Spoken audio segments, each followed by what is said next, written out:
Yap sa abot tanaw, liwanag ang kasama, dala ang pangarap at pusong may laya. Iwanan ang gulo, doon tayo sa payapa. Sa mga tagong paraiso, doon magpapakita. Ako si Rafi Rodriguez, handang-handa na. Sa bawat hakbang may bagong kabanata. Tara na at sumama sa aking adventure. Sundan ang pintig ng kalikasang pure. Kung nasaan ang saya at positive energy, doon ang ating punta, walang pag-aatubili. Lilibutin ang mundo, sisimulan sa ating ganda ng Pilipinas, ating palaganapin. Bawat bundok at dagat na ating mapupuntahan, may kwentong nakatago, may taglay na yaman. Sa lente ng kamera, ating ipreserba. Ganda ng ating bayan, ipakita sa iba. Hindi lang sa atin, kundi sa buong mundo. Ipagmalaki ang galing ng bawat Pilipino. World class na tahanan, biyaya ng langit. Sa bawat video, pag-asa ang awit. Ito ang ating journey, ito ang ating lakbay. Sa ganda ng ating bansa, tayo ay magpugay. Tara na at sumama sa aking adventure. Sundan ang pintig ng kalikasang pure. Kung nasaan ang saya at positive energy, doon ang ating punta, walang pag-aatubili. Lilibutin ang mundo, sisimulan sa ating ganda ng Pilipinas, ating palaganap. Ako si Rafi Rodriguez, ang inyong kasama sa masayang adventure. Tara, simulan na! World class na tahanan, Pilipino tayo.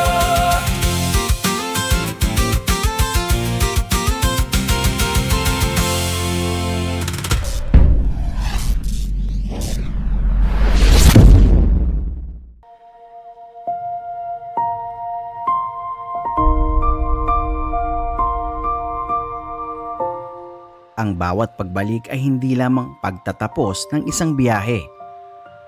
Ito ay isang bagong pagkakataon. Habang tinatahak natin ang daan pauwi sa Metro Manila, may mga nakatagong hiyas tayong natuklasan sa Ragay, Camarines Sur, Unisan, Quezon at Dolores, Quezon. Tara at samahan ninyo akong balikan ang mga kwentong naiwan sa kalsada.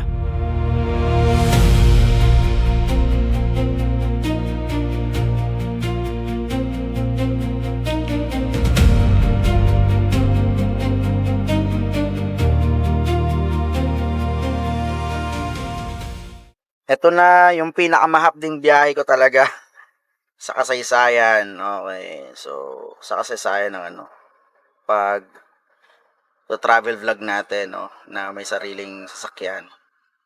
So, ito 1120.83 yung ating gasoline. Dito yan, oh. Tshuru! Taas, di ba? My goodness.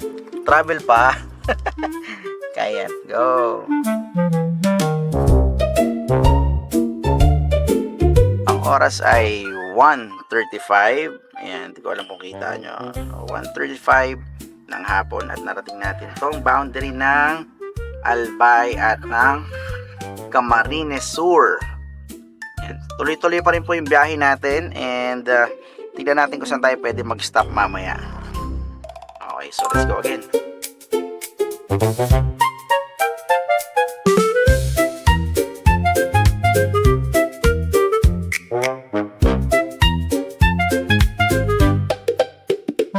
Minto ako dito para bumili ng pansit bato. Kaya lang halos same lang din yung presyo pala dun sa mga nagtitinda sa sa kalsada. And also, nagbakasakali ako baka makasitip ako na paano gumawa ng pansit bato. Kaya lang, hindi ko alam kung pwede. Kaya next time na lang siguro. Sana makakita tayo kung paano ginagawa yung pansit bato. Ano, dito sa JM Zorilla Noodle Factory. So, someday siguro, ma-feature natin to. Peace, shout out. Pagkatapos natin sa Albay, sinalubong tayo ng dapit hapon sa Ragay, Camarines Sur. Dito, sa gitna ng katahimikan, natagpuan ko ang Lohong Beach Camp and Resort, isang lihim na kanlungan. Ayan. Ragay. Nasa Ragay na po tayo. So, dire-diretso pa tayo. Grabe yung biyahe natin, napakahaba. 5:20. Nakarating tayo dito sa Barangay Lohong. Okay? So, diretso pa tayo. Okay, it's 5:26 at ito yung Lohong Beach. Lohong Beach. So, ang daanan niya, rough road. Let's try kung kakayanin na sasakyan natin. Let's go! Sa halagang 50 pesos na entrance fee, para kang bumili ng katahimikan. Mula sa mga kubo, aircon rooms, hanggang sa tent pitching, nandito ang lahat. Pero higit sa pasilidad, ang ganda ng sunset at ang mainit na pagtanggap ng mga tao ang tunay na kayamanan. Nagkaroon pa nga tayo ng pagkakataong masubukan ang impromptu photoshoot, isang patunay na sa bawat sulok ng ating bansa may kagandahang naghihintay.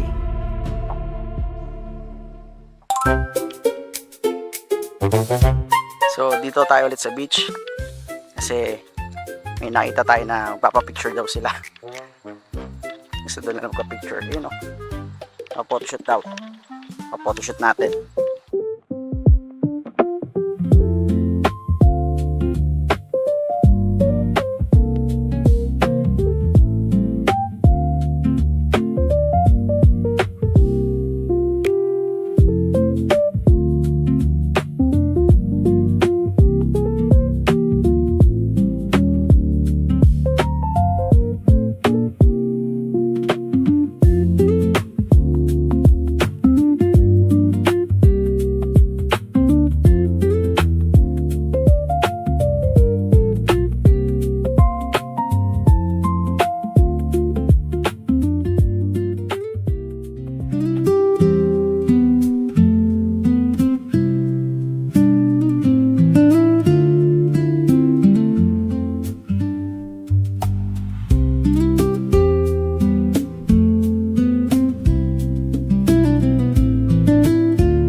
Ganito po lahat na may kuryente. May ipan. Yan, may ilaw din pala dito. May kuryente. So, wala lang po wifi. May free wifi. Talaga? Naka-free wifi. So, ito is 700 for 24 hours. Tapos meron ng mattress. 12 hours lang po. 12 hours. Okay. Halimbawa, ngayon hanggang bukas ng umaga. Mhm. Ayan, may ipan. Sa price ko dyan, sir. Okay. Tapos, ano pa ba? Wala na po lang, sir. Iyo. Ano po ba salita dito? Bicol pa rin? Ano na po? Tagalog na. Quezon na. Kasi boundary na to po eh. Pero nakakain din naman kami dito. Bicol Taro. Di ba Bicol na rin to? Ragay? Kamsur? Bicol pa po ito. Kanya lang dulo na po ito eh.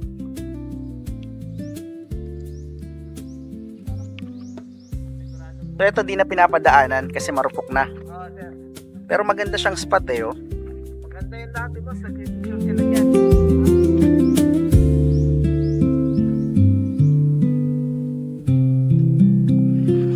So, ito yung daanan papuntang beach.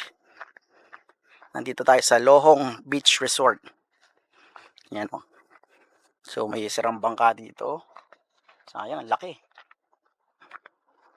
Tapos, ito lang yung beach niya. Ayan, ganyan. Oh, di ba? Ang ganda ng sunset dito. Ayun pala yung daanan, no? Oh. Para siyang, oh. Tapos yung sunset. Yes. Diba? Ito yung beach niya. So medyo rocky kasi low tide na. Pero pagka high tide naman, yung tubig niya hanggang dito na. O yan, kita nyo naman, oh. So pwede ka na rin mag-swimming. Kunyarang Rockies dito banda, oh. Na bato. Pero kung gusto mo na exclusive na area para sa ano mo, na sarili mo, this is the place.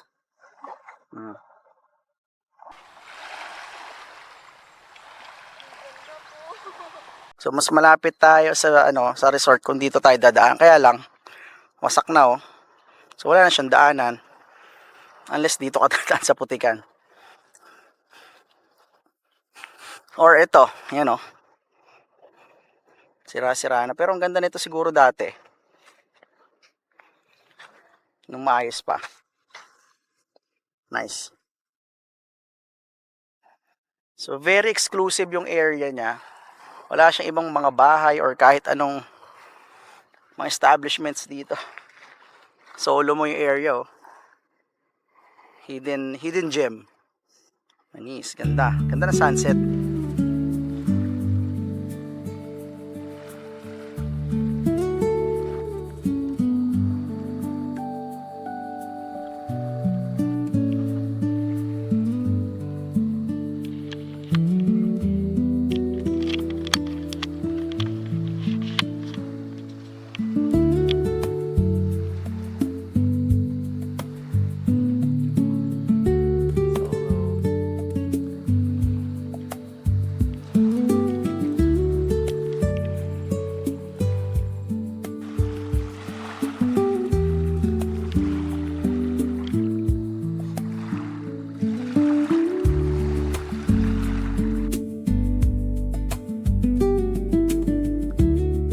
So, babalik na tayo doon sa resort. Ganda ng sunset dito. Ito, napakatarik nitong kalsada na to. Hindi ko alam kung aahon ako dyan. Tapos yung pababa ako dito, rough road na ganito. Naka handbrake na ako. Pagod, grabe.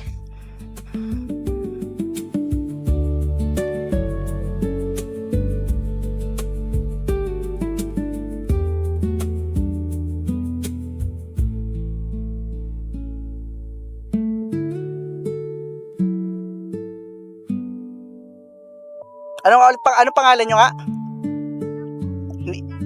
Ikaw si Nina? Ah, Gina tas Angel. Okay. So, ito sina Gina at si Angel. Mahirap So, sila yung mga locals ng Ragay. Mga taga-Ragayan. Nakita lang natin sila dito.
So ayun, ugasan na natin tong peche at talong. Fresh natin nabili yan dun sa may sa Tabaco City.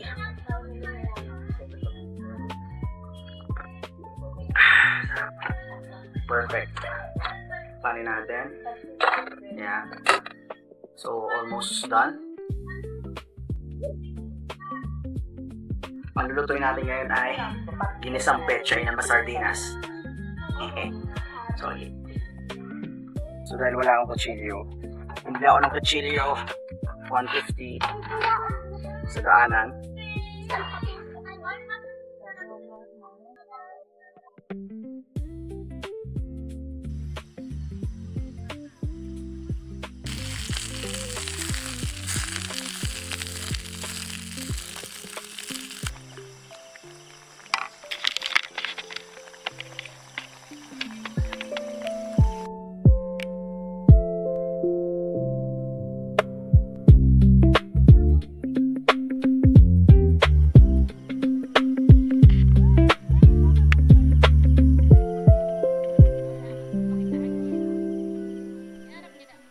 Matapos naman sa Bicol, tumuloy tayo sa Calawag para sa isang maikling pagkikita sa ating mga pinsan bago tayo sumabak sa Onisan, Quezon.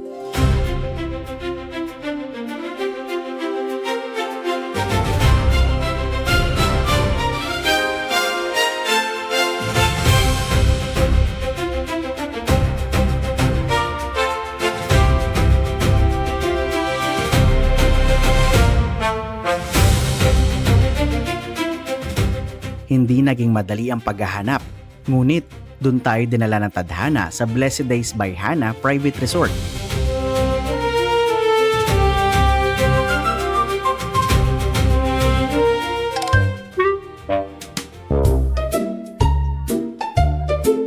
Ang aso nito, nasa front. Oh no. Ito yung laki. Ang taba.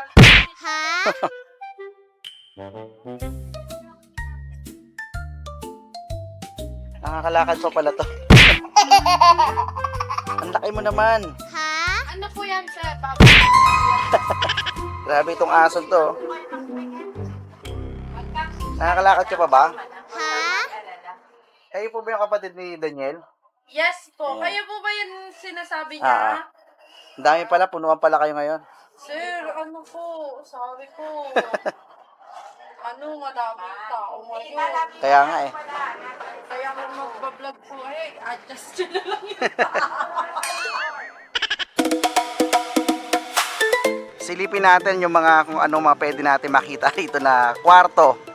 Tapos, ano yung mga amenities na meron sila. So, meron din pala sila ditong parang view deck na napakaganda siguro din sa gabi.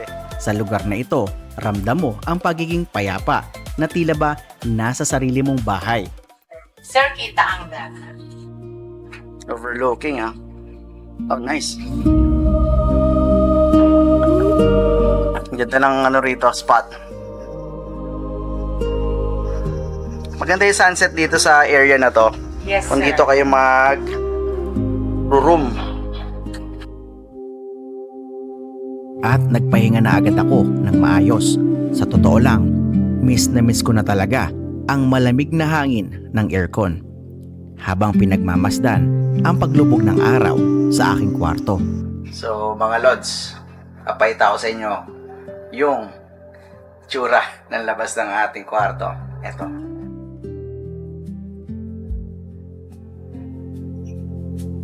Tara! Look at that! Diba? Ito yan, no?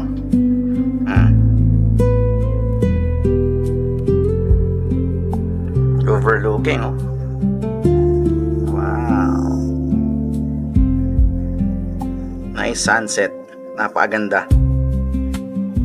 Minsan, ang kailangan lang natin ay katahimikan. Hindi dahil tumatakas tayo, kundi dahil gusto nating hanaping muli ang ating sarili. Sa mundong napakaingay, may kakaibang lakas na binibigay ang pag-iisa. Dito sa gitna ng kapayapaang ito, mas malinaw nating naririnig ang tibok ng ating mga pangarap. Alam kong hindi madali. May mga araw na tila dinadagukan tayo ng mga problema at balot ng kalungkutan ang bawat sandali. Pero tandaan mo, ang mga pagsubok na ito ay hindi dahilan para huminto.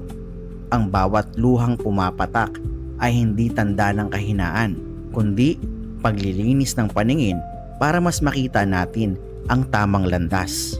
Ang kalikasan ay may paraan para pakalmahin ang naglalayag nating isipan. Sinasabi nito sa atin na pagkatapos ng bawat bagyo, laging may kalmado at payapang bukas, na ang bawat pagod ay may katumbas na pahinga na karapat dapat nating namnamin. Maaaring hindi natupad ang mga plano natin ngayon. Maaaring may mga pinto na nagsara at mga pagkakataong lumipas. Pero huwag kang mawala ng pag-asa. Lahat ng puyat, lahat ng sakripisyo at lahat ng pagsisikap, walang masasayang doon. Naniniwala ako sa tamang panahon, lahat ng ito ay ating makakamit. Kaya namnamin natin ang kapayapaan ng sandaling ito dahil bukas bitbit na natin ang bagong lakas para abutin ang ating mga pangarap.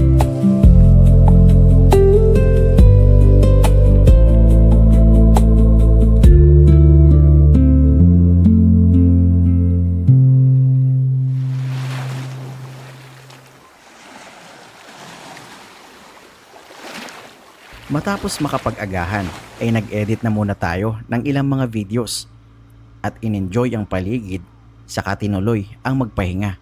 Dahil pagsapit ng hapon, tayo ay muling sasabak sa mahabang biyahe pa uwi. Dakong alas 4 ng hapon ay umalis na tayo. And that's it mga lods, tapos na po tayo dito sa Blessed Days by Hana. Ito po yung resort po nila dito sa may Onisan, Quezon. And sa ngayon, babiyahin na po tayo pabalik kung saan man tayo pwede mapadpad ngayon. Pero may dadaan muna tayo. May food park ako nakita sa malapit kaya let's go. Dito nga ay samot-saring mga pagkain ang ating nakita. At maswerte tayo dahil may ilang stalls ang nagpatikim sa atin ng kanilang mga produkto. Kaya sobrang thankful naman tayo sa kanila. I know you're Ay. busy. Takot lang Sige. So shoutout dito. Ano pangalan mo te? Joy. Hi. Joy, yan. Joy ng ano pong pangalan ng lugar na to? This is Coastal Cup po. Coastal Cup. Ano? Coastal Cup. Ito, sir. Coastal Cup. Okay. Ito po. Sige. Thank you. Thank you, sir. So, binigyan tayo ng complimentary ng Coastal Cup. Tikman natin to. Tikiman na. Sir, ano? Pesto. Sige, okay lang. Kahit dito, mas maganda rito.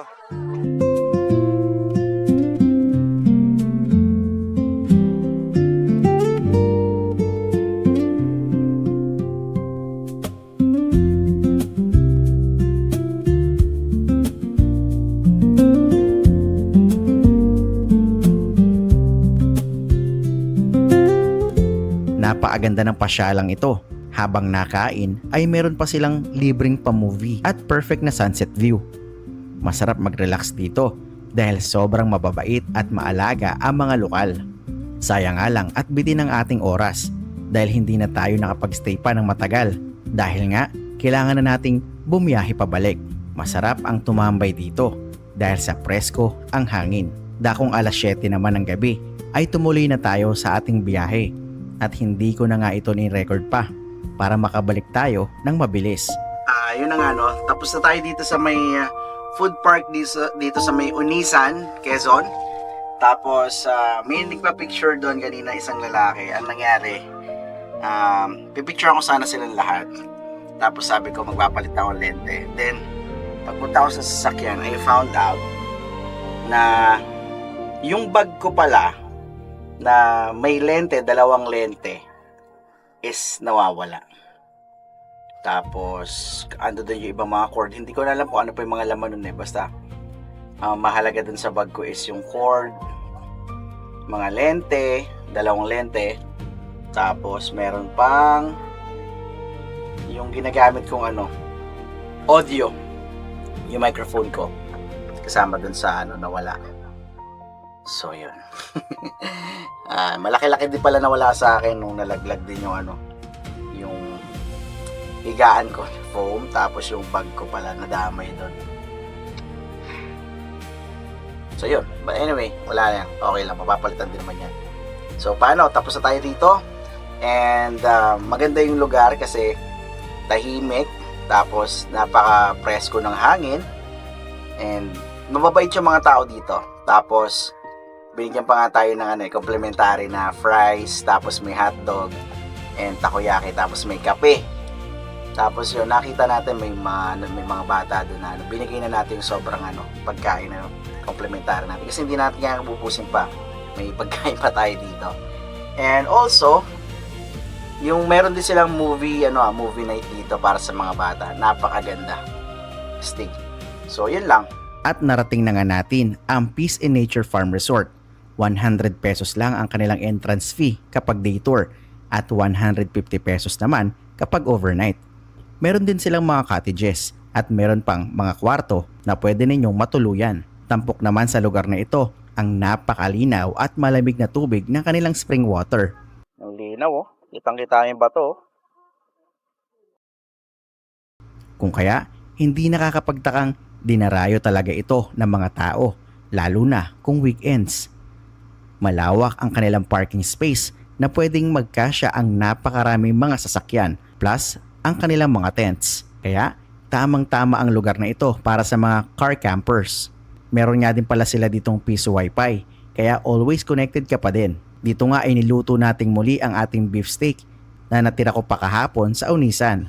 At maging ang natira nating kanin ay nakasurvive pa rin at ginawa ko nga itong fried rice.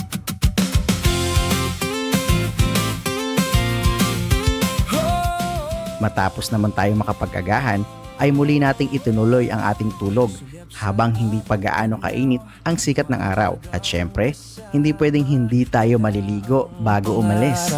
At pusong may laya, iwanan ang gulo, doon tayo sa bayan. Ang ating bayan ay hindi lang destinasyon, ito ay isang imbitasyon. Ang buhay ay isang malaking paglalakbay. Minsan, ang pinakamagandang bahagi ng biyahe ay hindi ang mga destinasyon, kundi ang mga taong nakikilala mo at ang mga aral na baon mo sa iyong pag-uwi. Huwag kayong matakot na harapin ang panibagong adventure na naghihintay sa atin dahil sa bawat patutunguhan natin, God is within you. Ako po si Rafi Rodriguez. Ano? Tara? Balaga na! Ako si Rafi Rodriguez, ang inyong kasama.